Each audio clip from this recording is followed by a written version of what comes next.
Vialat, donc c'est un plaisir d'évoquer Alexandre Vialat dans ce lieu, c'est ce que vous venez de dire, qui porte son nom et qui est situé place de Lille. Et Jacques Delille, cet Auvergnat, académicien, reconnu comme un des grands poètes du XVIIIe siècle, que l'on a appelé le siècle des Lumières. Et Jacques Delille était aussi le traducteur des Géorgiques de Virgile. Et donc Alexandre Vialat est en bonne compagnie, lui qui a été poète, écrivain et traducteur. Auteur entre autres de célèbres chroniques, Vialat a également traduit et fait connaître Kafka, alors totalement méconnu en France. Et à propos de sa naissance, l'écrivain et comédien Jean-Pierre Leclerc s'exclamera un jour « Allons bon, l'Auvergnat Vialat est né extramuros ». Il est effectivement né en 1901 à Magnac-Laval, en Haute-Vienne, au gré des mutations militaires de son père, originaire d'Ambert dans le Livradois. Vialat, très bon élève, passionné de lecture dès sa plus tendre enfance, il est rapidement remarqué pour sa grande facilité à jouer avec les mots. Et à 15 ans, en 1916, Alexandre va faire une connaissance qui va marquer sa vie, celle avec l'écrivain ambertois Henri Pourrat. Après avoir étudié Maths Spé, Vialat s'inscrit à la fac de lettres de Clermont-Ferrand avec une spécialité en allemand. Alexandre a un besoin vital d'écrire. Cela tombe bien, une partie du monde littéraire auvergnat se trouve alors à Ambert. Un jour, il écrit d'ailleurs « Que voulez-vous qu'on aille faire ailleurs, l'Auvergne est sans commune mesure avec les autres pays de la terre ?» Et grâce à Henri Pourrat, Vialat va publier dans différents journaux des poèmes et des textes où l'imagination, l'humour et la fantaisie y tiennent une grande place. Et déjà, son style ne plaît pas à tous. Et tout Vialat est là. Les lecteurs à qui il faut expliquer ses éclats poétiques n'auront jamais de plaisir à le lire. Et à 21 ans, il commence à avoir des envies d'ailleurs. Ce sera l'Allemagne. Henri Pourrat est l'écrivain Jean Paulhan qui deviendra l'animateur de la nouvelle revue française, NRF, et qui, pour l'anecdote, ce Jean Paulhan, sera membre du jury qui décernera en 1954 le prix des critiques à Françoise Sagan pour Bonjour Tristesse.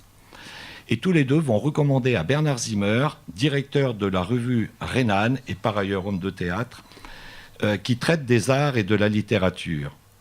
Vialat en deviendra rapidement le secrétaire de rédaction.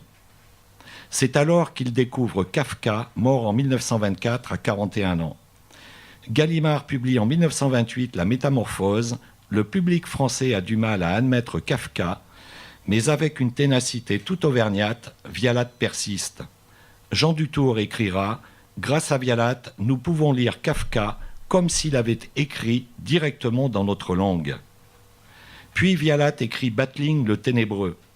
André Malraux confie « Voici un livre où l'on rencontre le merveilleux. On sait combien ils sont rares en France. » Depuis peu, notre jeune écrivain a rencontré Hélène Gros-Coissy, qui est alors la surintendante du service social des établissements Michelin, qu'elle a contribué à créer. Et les jeunes mariés habiteront près de la cathédrale, à vol d'oiseau à 500 mètres de l'hôtel, où un héritier naîtra en 1930, prénommé Pierre. Vialat est toujours aussi investi dans la traduction de certaines œuvres, de Kafka bien sûr, Goethe, Thomas Mann, Nietzsche, Bertolt Brecht et bien d'autres.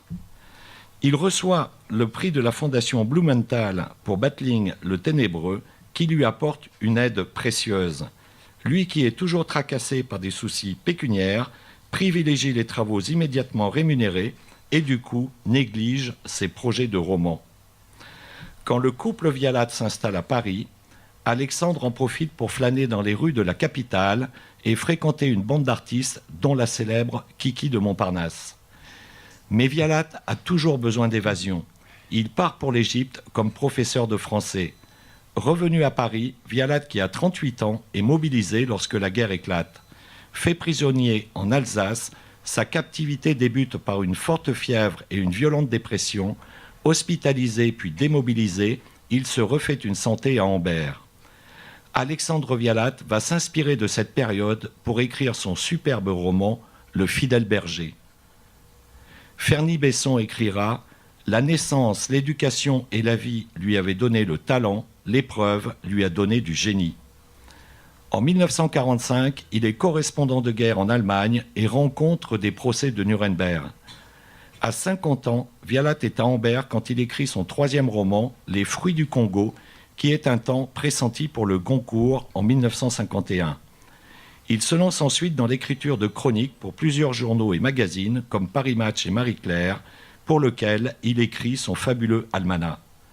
Cette aventure va durer près de 20 ans avec le journal local La Montagne, et il termine toujours ses chroniques par « Et c'est ainsi qu'Allah est grand ». La réputation de celle-ci passe les frontières de l'Auvergne. À Paris, certains s'abonnent au journal uniquement pour lire ses écrits. Vialat aime le journalisme et l'ambiance des salles de rédaction. Il dit que cela le promène comme un bouchon sur ses remous et ses écumes. Puis c'est une vague de tristesse qui surgit. Vialat perd son ami Henri Pourrat, sa mère, Hélène, son épouse, et son père. Comment coexister avec toutes ces ombres en soi, écrit-il. Le 27 avril 1971, à 70 ans, Vialat est hospitalisé à l'hôpital Necker pour une importante opération cardiaque. Il confie à son ami Ferny Besson « J'espère que ça marchera. À tout hasard, j'ai fait mon baluchon pour l'éternité. » L'intervention semble s'être parfaitement déroulée, mais dans la nuit du 2 au 3 mai 1971, la littérature perd un des plus grands écrivains de notre époque. Lui qui disait souvent « Je suis un écrivain notoirement méconnu ». Jean Dutour écrira « Dans une trentaine d'années, le modeste, l'obscur Vialat sera mis à sa place qui est immense. Ce n'est pas l'association des amis d'Alexandre Vialat, que je salue, qui dira le contraire. Notre magicien des mots, qui savait qu'un jour il lui faudrait quitter ce monde, avait écrit sa façon d'envisager le voyage. « J'aimerais assez quitter la terre en compagnie d'un Auvergnat. On s'arrêterait dans les auberges, on rirait du temps qu'il fait, on regarderait Clermont-Ferrand, on y verrait la cathédrale, l'ouvrier qui sort de chez Michelin, la veuve qui entre à la caisse d'épargne. De si haut, de si loin, on finirait par ne plus rien voir. Il ne resterait que le Puy-de-Dôme. Après tout, n'est-ce pas l'essentiel ? Et puis quand même, c'est Alexandre Vialat qui est l'auteur de ce bijou sur l'Auvergne intitulé « L'Auvergne absolue ». L'Auvergne, c'est un secret plus qu'une province. Elle vous tourmente toujours d'un songe, c'est quand on l'a trouvée qu'on la cherche le plus. C'est encore Vialat qui a écrit « L'Auvergnat aimant l'Auvergnate, il serait injuste de lui dénier l'instinct du beau. » Ou encore « Rien ne surpasse l'avarice de l'Auvergnat, si ce n'est sa générosité. » Vialat avait également écrit « L'Auvergne produit des ministres, des fromages et des volcans. » Il aurait pu ajouter que l'Auvergne produit aussi de grands écrivains tels que notre cher Alexandre Vialat, mais également Georges Conchon, Henri Pourrat, tous les 2 prix Goncourt, Robert Sabatier, Jules Romain, Valérie Larbaud ou encore Georges Bataille, par exemple. Alexandre Vialat, qui avait plusieurs points communs avec Françoise Sagan, comme l'esprit de liberté et le rêve, a aussi excellé dans un exercice périlleux, la rédaction de critiques littéraires, qui se lisent encore aujourd'hui avec délectation. Parmi celles-ci, une était consacrée à Françoise Sagan. Et c'est ainsi que Christian est grand, pour paraphraser Alexandre Vialat, parce que de Vialat à Sagan, il fallait un passage. Et j'ai cherché la passerelle, parce que dans une émission, il faut une certaine cohérence. On ne peut pas passer de Vialat à Sagan comme on saute du coq à l'âne, et c'est pas possible. Alors, c'est simple, il suffit de venir ici, parce que sur les tables de l'hôtel, vous avez les chroniques de Vialat, qui sont toutes compilées dans un livre qui est édité à l'occasion de l'ensemble de ces chroniques qui sont parues dans le journal La Montagne.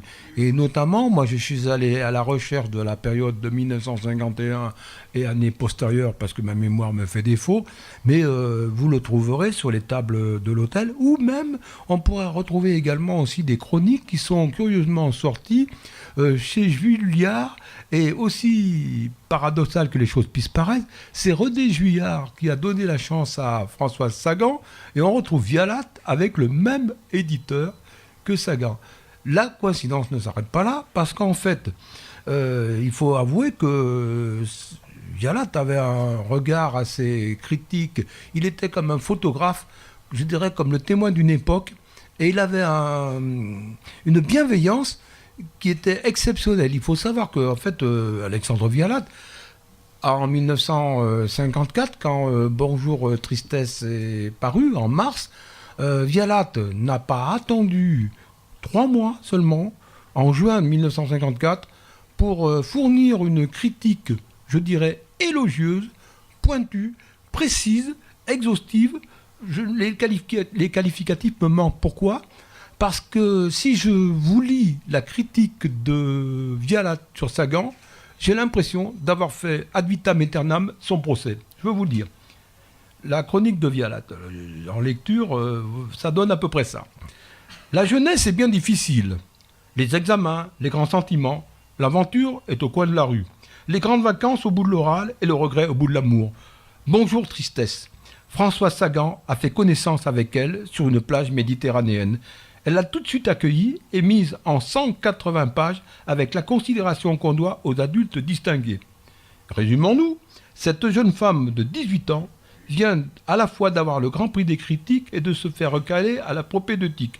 Je précise pour les auditeurs que la propédeutique, c'était la première année universitaire qui permettait à un bachelier de rentrer dans le monde éponyme et c'était les premières armes de l'enseignement supérieur. Alors je reviens donc à Vialat. En anglais, elle a eu 1, pas plus en espagnol, c'est vous dire. Et ainsi, Goethe, le seul allemand qui ait jamais été refusé au doctorat, pouvait donc consoler Françoise, puisqu'elle a des yeux noisettes, la coiffure décoiffée, la taille moyenne, le menton rond, elle aime la salade, le whisky, la bouillabaisse et l'ironie. Elle est gentille et pas gentille, ce dont on parlait avec Caroline tout à l'heure hors antenne. Si gentille, instable, brave homme, très gentille. Elle déteste le couscous et la méchanceté. Elle adore cette maxime de La Rochefoucauld. La gravité est un mystère du corps inventé pour cacher les défauts de l'esprit. On parlait de cette gravité avec Caroline tout à l'heure. En revanche, la tristesse lui a paru honorable. Une chiromancienne lui a prédit qu'elle mourrait à 42 ans d'un accident d'automobile. Je précise que Sagan est décédé en fait plus tard, à 69 ans, et qu'elle a échappé à un accident d'automobile. Donc les alambics électrochimiques des marchands d'horoscopes forains assurent qu'elle a les nerfs contrôlés par la tête. Elle a été ravie de son prix, que ses parents ont accueilli avec assez d'indifférence. Mais ses frères et sœurs ont bien ri.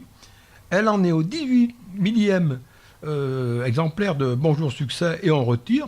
Là, vous avez sous les yeux un exemplaire de Sagan, Bonjour Tristesse. Il faut savoir que René Julliard a fait un tirage à 4500 exemplaires après en avoir fait un premier à 1500. À l'époque, quand vous tiriez à 1500 pour un premier roman, c'était pas mal. Il est passé quasiment à 4500 exemplaires tout de suite. Je crois qu'on est arrivé au terme, pour faire une parenthèse sur la critique de Vialat, on est arrivé à 2 millions d'exemplaires dans les années 2010. C'était hallucinant.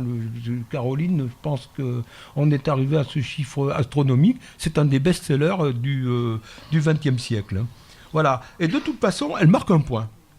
Voilà 15 ans qu'elle cherchait un prétexte à ne plus faire de version latine. Maintenant qu'on la voit reversée dans son coin, on dit « Chut, laissez-la tranquille ». Elle réfléchit à son prochain roman. Son naïveté est devenue respectable. Bonjour bonheur, bonjour célébrité. Voilà Vialat, 9 juin 1954. Un portrait exceptionnel.